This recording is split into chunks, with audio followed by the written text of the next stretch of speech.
Today we're talking about how market cycles work and how you can make money investing in both stocks and crypto by correctly timing the market and understanding from a macro perspective of where prices go and what actually impacts prices.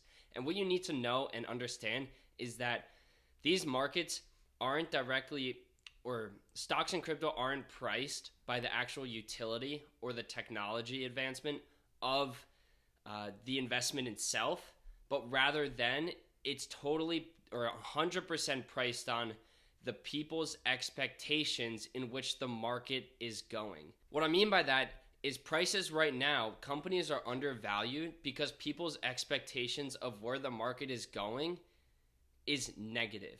Consumer confidence is at an all-time low, just like it was in 2008, 2009, and this is because of what the Federal Reserve is doing to cut out liquidity and to cut out the amount of money that is being passed around in the economy. And they directly do this by using multiple kinds of tools, the most important one being interest rates. What interest rates are is interest rate is the rate of which you can borrow money at a certain expense. And what the Federal Reserve is doing is they're raising rates, in other words, increasing the expense of borrowing money, and this has a direct impact in markets because if money becomes more expensive to borrow, that means that prices are going to come down.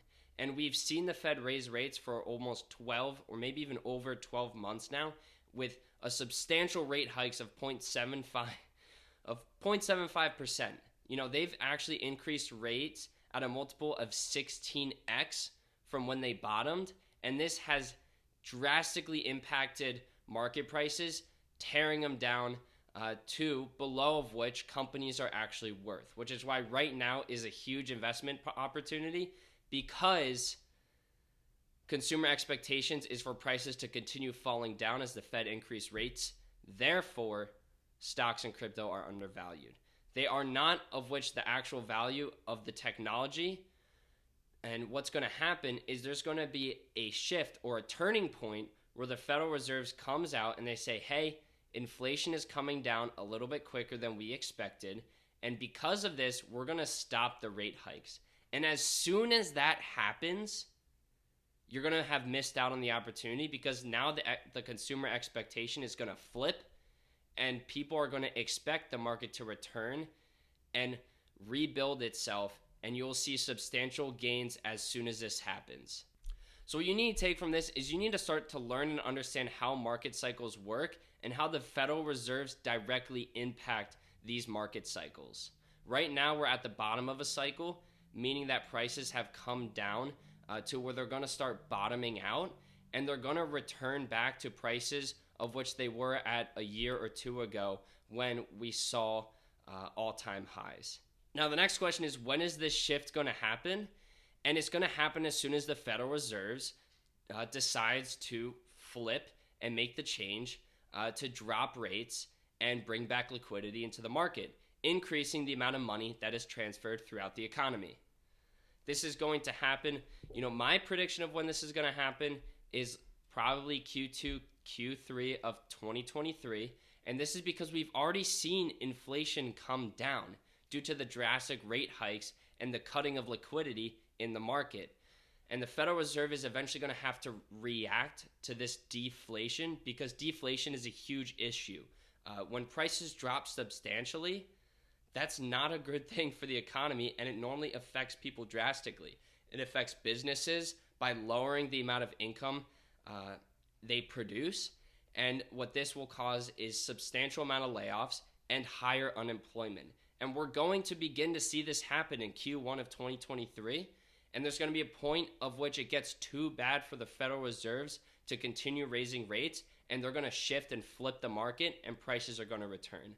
So what you need to know and understand is start watching where we are at in the market cycle and use this as a learning experience to understand how the Federal Reserve affects prices and how the market is priced directly on market expectations, not the actual value of companies today. And once you get a better idea of how mass psychology works and how people spend their money based on the expectation of where market prices are going to go, you'll be able to beat the market and make substantial amount of gains by purchasing your investments during the right period of the cycle.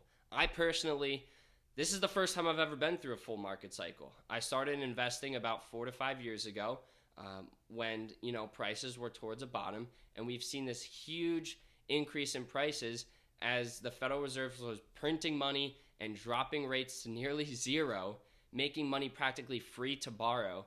And over the last 12 to 18 months, we've seen the market shift coming downward due to the fact that the Fed is raising rates and cutting liquidity in the market.